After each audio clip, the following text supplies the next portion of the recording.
Well, contact tracing obviously is an important way to help slow the spread of COVID-19. And Scripps Research just announced it is partnering with transit and healthcare workers in San Diego in the hopes of using wearable devices to detect and track the spread of coronavirus. Joining us now is Jennifer Radin, an epidemiologist and the principal investigator of that study at Scripps. Jennifer, thank you so much for joining us. We appreciate it. Well, we just want to know a little bit about what you're doing and these devices that you've been talking about.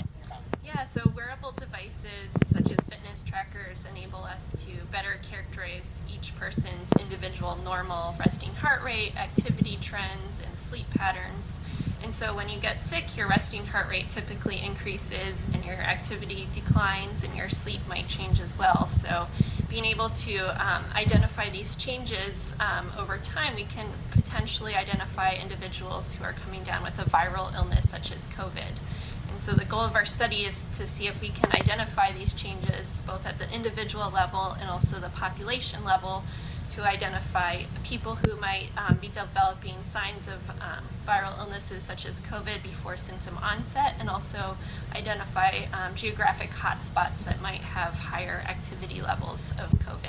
So it's really looking at how it affects people, but also just where it ends up. We've heard a lot about contact tracing. We talk a lot about that. Would you say that this research is related to that idea, or is it just something different altogether? It sounds like there's some elements.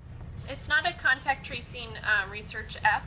We're hoping to better understand changes in each user's wearable data that can help us identify people who may be coming down with a viral illness such as COVID, so we can hopefully identify these cases earlier and help prevent the spread. So if we know someone's coming down with this viral illness such as COVID, we can encourage them to stay home and get tested.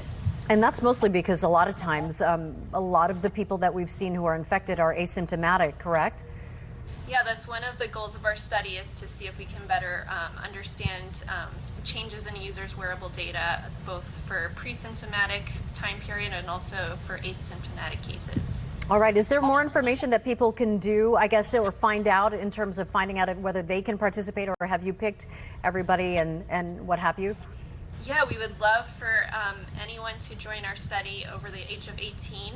They can go to our website, www.detectstudy.org, and our research app is called My Data Helps, and it's available on both Android and iOS. And of course, we'll include that on our website, fox5sandiego.com, so that people can access that. Jennifer Radin, thank you so much for joining us. We appreciate your time.